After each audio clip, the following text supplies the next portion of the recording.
Trump was forced to walk up the UN headquarters escalators after the malfunction. Real Antichrist hours.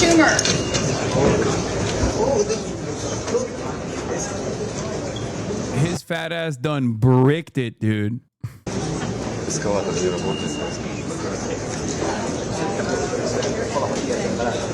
A UN official said the UN understands that some of the president's... Wait, what? Bad escalator President Trump referred to during his address to the UN Assembly. A UN official said the UN understands that someone from the president's party who ran ahead of him inadvertently triggered the stop mechanism on the escalator. The official, speaking on condition of anonymity, said the White House was operating a teleprompter for Trump. So he's the one who bricked the teleprompter, and he's the one who bricked the escalator. I totally believe this. You seeing this? Nothing works.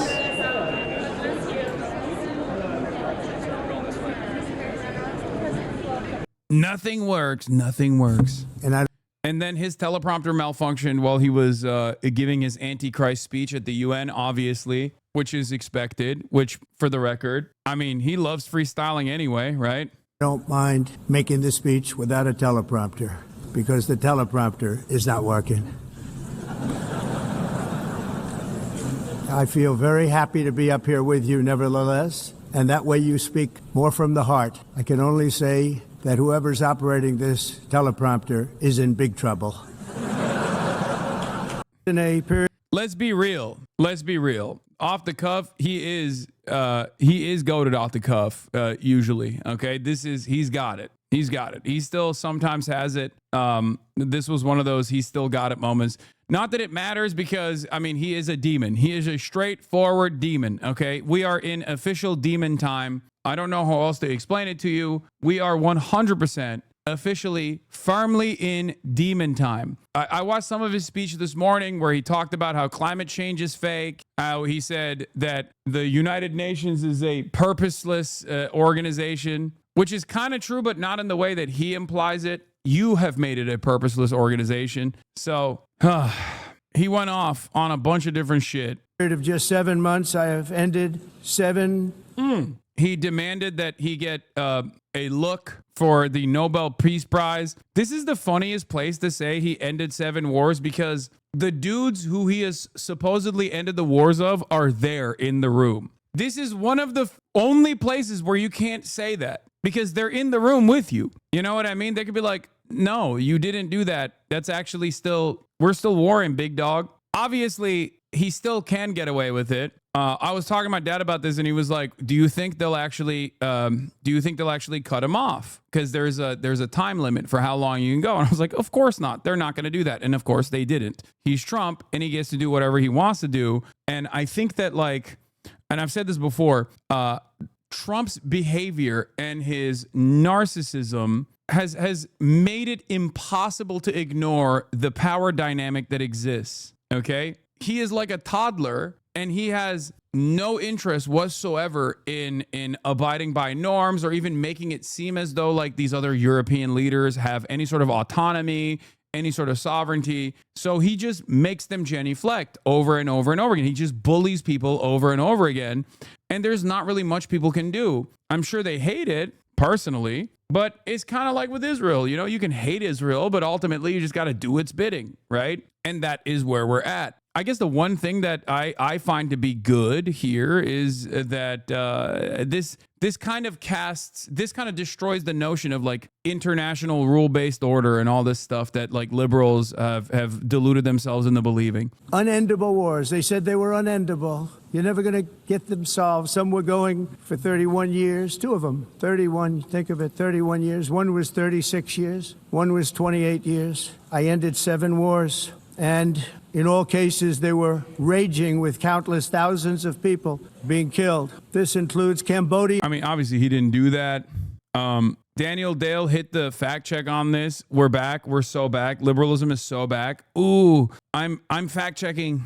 Okay, we got fact checking. We got fact checkers. Egypt-Ethiopia dispute was over an Ethiopian dam. There was no raging war that thousands killed. There was no Serbia-Kosovo active war to stop. Congo-Rwanda is not resolved and hostilities continue.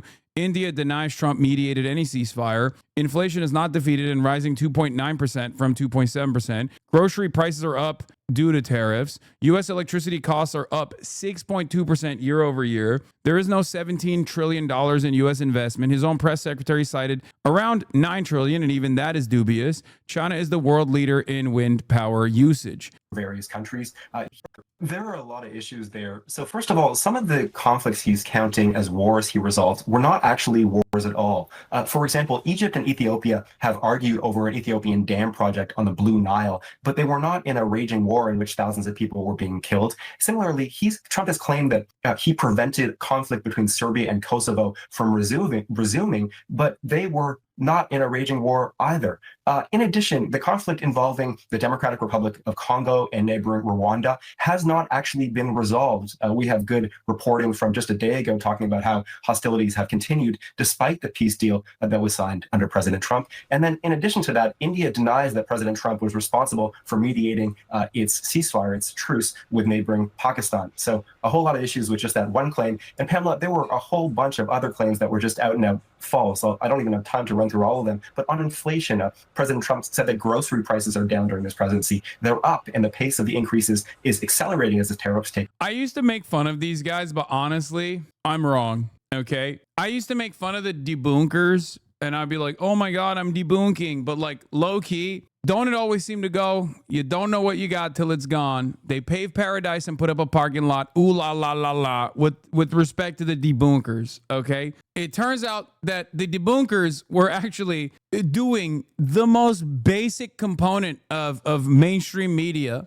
okay, which was absolutely a necessity. And I never thought that I would welcome Daniel Dale back with open arms, okay? It turns out it is a necessity. It is an absolute necessity. Not only is it good to be equipped with the knowledge, with the truth, but it's also important for these guys to basically keep addressing the truth whenever they are talking to Donald Trump. I know that it has become increasingly more difficult, but God damn it, until I saw the entirety of liberal media completely cave to the post-truth method of Donald Trump, until I watched it happen in real time, did I not realize how important it was to just have like some debunkers take effect. He has claimed that inflation has been defeated in general. No, inflation is also accelerating. It was 2.9% last month, up from 2.7%. He said that European electricity bills are high, which is true, but that ours are coming way down. No, in the US, they are increasing sharply, up 6.2%.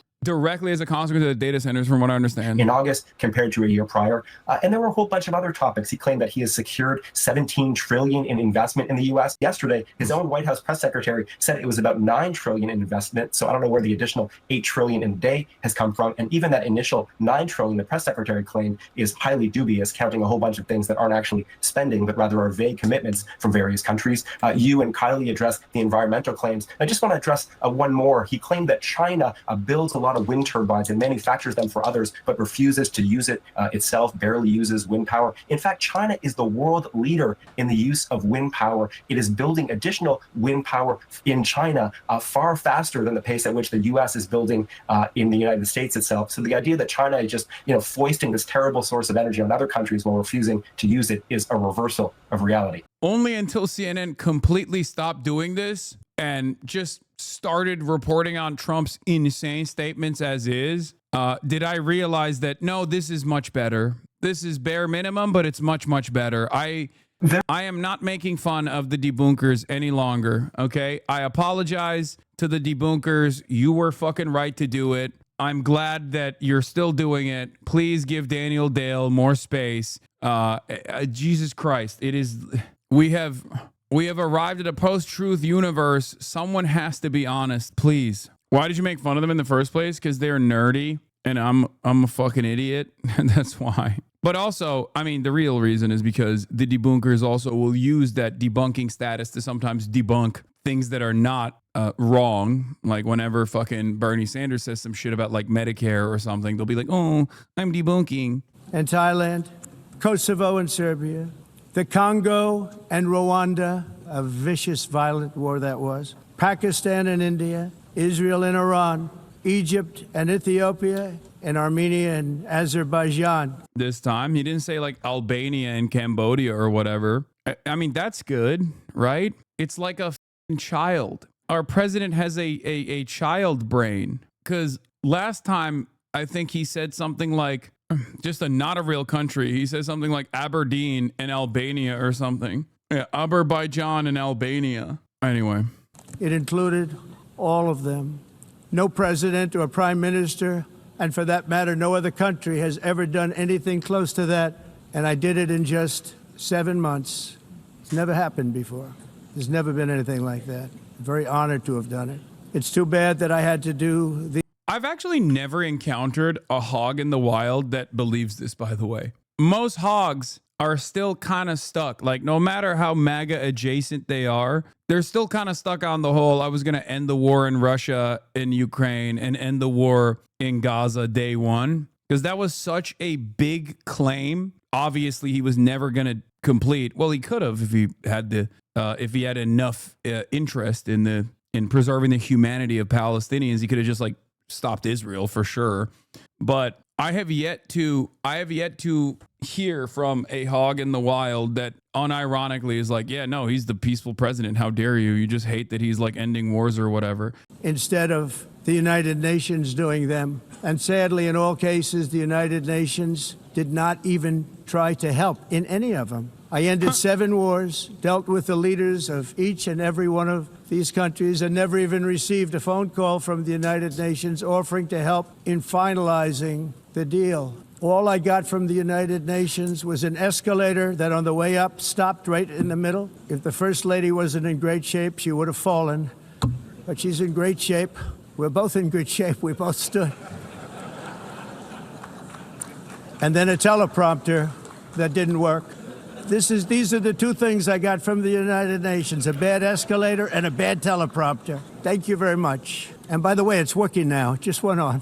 Thank you. I think I should just do it the other way. It's easier. Thank you very much. I didn't think of it at the time because I was too busy working to save millions of lives. That is the saving and stopping of these wars. But later I realized that the United Nations wasn't there for us. They weren't there. I thought of it really after the fact, not during these negotiations, which were not easy. That being the case, what is the purpose of the United Nations? The UN has such tremendous potential. I've always said it. It has such tremendous. I just don't understand. You basically use the UN like a fleshlight. That it serves its purpose that way. It's supposed to create an environment of robust international cooperation at the behest of America's goals. And that is precisely what it has done. That is precisely the reason, for example, why the United Nations has not been able to get any motion on numerous things that the rest of the planet agree on universally. Food being considered a human right, for example. It's like America and Israel don't like it, so it doesn't matter. Lifting the unjustifiable trade embargo on Cuba. The rest of the planet agrees on it. The United Nations agrees on it. Doesn't really matter. America just says, nope, it doesn't matter.